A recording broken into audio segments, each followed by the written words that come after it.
Oh, the life of a victim soul. At the age of 16, Luisa suffered her last physical attack by the demons and was rendered unconscious. The victim soul is evolving. In her late teens, Luisa was mysteriously finding it necessary to remain confined to bed. Together with the rejection of food, her mother was reduced to chronic tears. Eventually, at the age of 22, Luisa gave her fiat or yes to her victim soul state. Then her confinement in bed would become permanent. She would be confined to bed for 64 years and she would have no bed sores. A few years ago, 3 years ago, I took over a pilgrimage to Karato and was fortunate to run into Father Bernardino Piccarreta.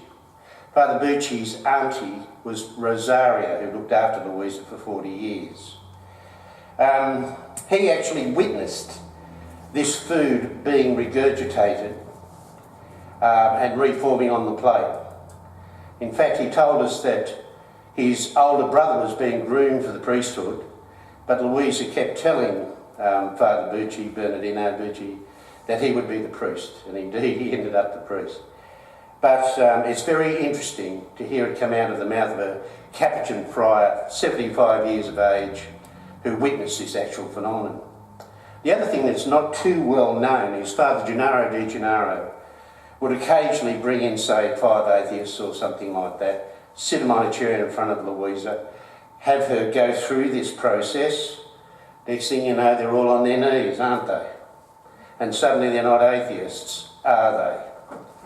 At the age of 17, Luisa had her first out-of-body experience and was taken into the divine ambience and progressively was given great spiritual insights. When taken out of her body, Luisa's body would become as rigid as marble and as heavy as marble, which I've referred to. Each time this experience occurred, a priest was necessary in the name of obedience to place a sign of a cross upon Luisa's hand, whereupon she regained consciousness. On one occasion, when a priest did not come, Luisa remained in that state for 18 days and nights. She referred to that period as true martyrdom. During her mystical life, Luisa would usually be taken from her body by our Lord at 1 a.m. and be returned at 6 a.m. The need of a priest is important, direct and symbolic obedience to the Church. At the age of 22, Luisa went through the mystical espousal. At the age of 23, the mystical marriage to our Lord occurred. Finally, at the age of 24, on September the 8th, 1889, Luisa Piccarreta was granted the gift of the divine will. The divine will is the undisputed charism of charisms. No creature had possessed this gift on earth since Our Lady was assumed into heaven. Both of Luisa's parents died in 1907, 10 days apart from one another. Luisa was quite skilled in embroidery and was able to make a living as a teacher of embroidery. She successfully evangelised her students, with all of them praying the Hours of the Passion prayer book as they worked. The Hours of the Passion was the first publication of Luisa's ministry and is an extremely important prayer book, which we'll talk about tomorrow when we're talking about prayer. The Church in Luisa. Luisa Piccarreta was a Catholic church in every facet of her existence. She came from a pious family where scrupulous observance of the sacraments maintained her spiritual life fully in the focus of the Church. Luisa was scrutinised in a most exacting way by priests throughout her life. From a confused beginning, Luisa gained very high respect from the priesthood. Obedience to the priest was paramount, as our Lord was obedient to his Father. Our Lord was the overseer in Luisa's life generally, but at times the priest had to be obeyed in the role of spiritual director. Now remember, the priests themselves were really confessors. Our Lord himself was her spiritual director.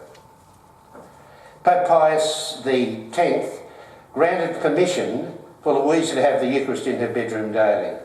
As the news of her deep mystical life spread, this humble soul was subjected to even more intense scrutiny. One needs to recall that she is confined to a bed permanently, vomiting her food each day when she is given it, and will live on the Eucharist alone for 64 years. With the first great education, Luisa wrote a dictation from our Lord of over 10,000 pages of the most inspiring theology.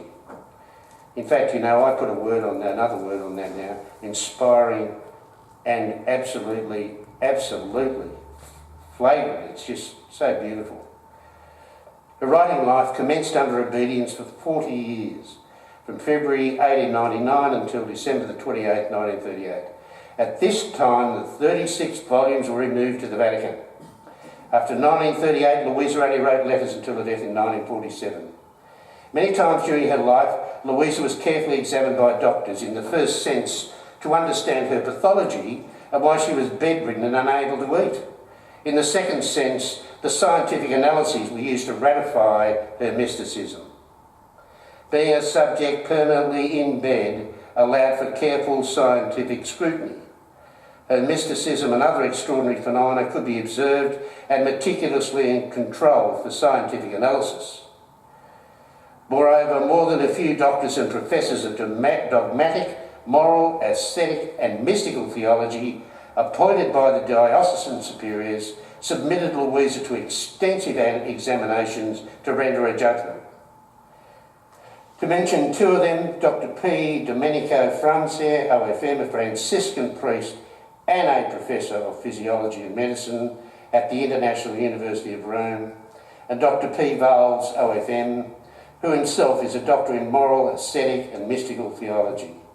There were other renowned scientists who also conducted examinations. By way of a small anecdote, a new bishop arrived in the diocese, and when he discovered Luisa was having Holy Mass daily in her bedroom, he decided to put a stop to it. There's an old canon law which said that you could not have the Eucharist in your bedroom unless you were dying. What I found out, by the way, was that Father Annibale Francia and Pius X were buddies at the seminary. Anyhow, that's just a little thing to know. Now, as he began to sign the letter, the bishop, to execute this order, his right arm paralysed. The bishop had lost neurological motor control of his right arm. After a period of a few months of severe frustration, he decided to visit Luisa. Upon entering Luisa's bedroom, the first thing she asked for was a blessing from the bishop. As he commenced to bless her, the motor abilities were immediately restored to his arm.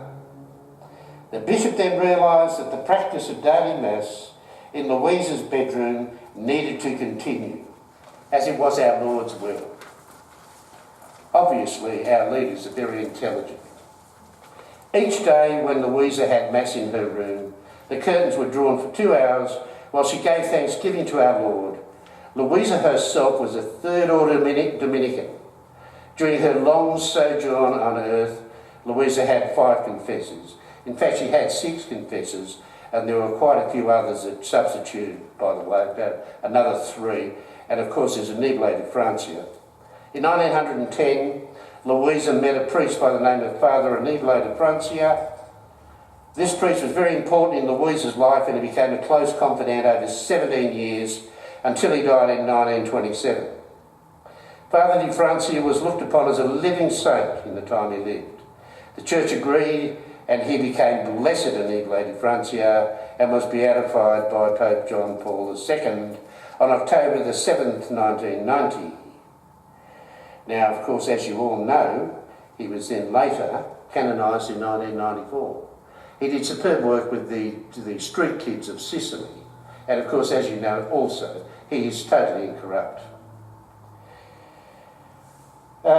Using the model of the divine will, Father Annibale created an order of priests known as the Rogationist Fathers of the Sacred Heart and an order of nuns known as the Daughters of Divine Zeal. Father Annibale was instrumental in publishing the prayer book, The Hours of the Passion, in 1915. Father Annibale was personally acquainted with Pope Pius X. Visiting the Pope one day, Father Annibale was reading for the prayer book known as The Hours of the Passion, when suddenly the Pope responded, "Father," he said, "these are the words of our Lord Jesus Christ. Let us kneel as we hear them." After Father Annibale died, he appeared to Luisa and explained that in the light of his heavenly understanding, He regretted not publishing all the writings due to their importance. Whilst on earth, he was not given the illumination to understand just how important the writings were. However, he did obtain the nihil obstat and the imprimatur on the first 19 volumes in 1926. Father Anibale was the first earthly creature to enter the divine will in heaven since the Assumption of Our Lady.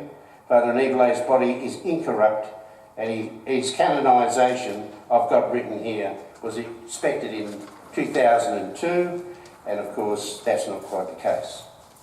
But I do want to make one point about this, and that is that he died on the 20th of June 1927, and then Luisa complained bitterly.